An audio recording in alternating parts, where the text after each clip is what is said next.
China has committed to re-establish military ties with the United States during talks at a security forum in Beijing. The comments were made by the country's most senior defense official, the vice chairman of China's Central Military Commission. He also stressed China's security cooperation with other countries. We hope to make friends with the armies of all nations by trust. We will deepen strategic cooperation and coordination with Russia, and on the basis of mutual respect, peaceful coexistence and win-win cooperation, develop military ties with the United States. Well, Rorry is Managing Director of the Asia Society Policy Institute. She's also Senior Fellow at the Center for China Analysis.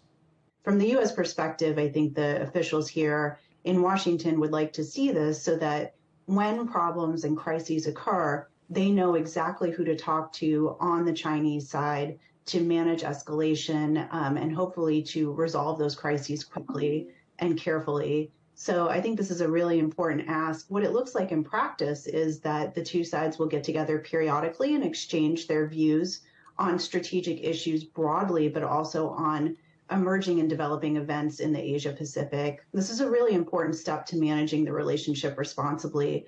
And I'm, hopeful, I think, alongside other analysts in the U.S. that it will lead to some relationships being built that can be called upon in crisis situations. Let's be fair, the United States-China relationship is starting from a pretty low base. I think both sides might suggest that. There is understandable optimism for things to improve. Realistically, what are the realistic outcomes here? I'm not sure about military-to-military dialogue. We're starting at a very low point, and it's certainly an aspect of the relationship that has long been, a part of our strategic mistrust between the two sides. But I do think there's an important opportunity ahead in 2 weeks when President Xi Jinping will travel to the United States to take part in the APEC summit, where President Xi and President Biden can get together and talk a little bit about the long-term approach to managing U.S.-China relations responsibly.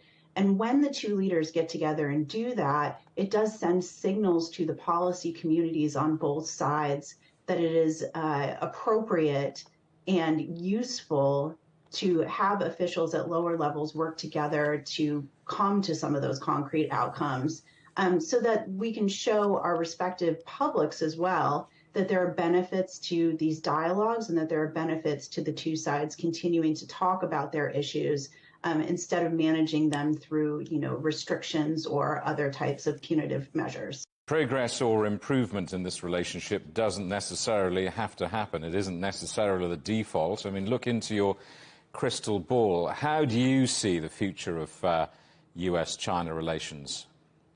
I think we're going to continue to have a lot of areas where our interests do not align, and we're going to have to manage those through dialogue because the alternative is frankly unthinkable and unreasonable that we would solve these through armed conflict. So we do have to find a way to come together, and I agree that it will be a very rocky road ahead. That's why this meeting in a couple weeks is so important. There's a very messy year ahead in the United States where we're going to have a presidential election. Not only that, but there will be an election in Taiwan in January. And so there's a lot riding on this meeting in 2 weeks to set the tone of the relationship high enough to withstand some of the political headwinds that are certainly coming our way.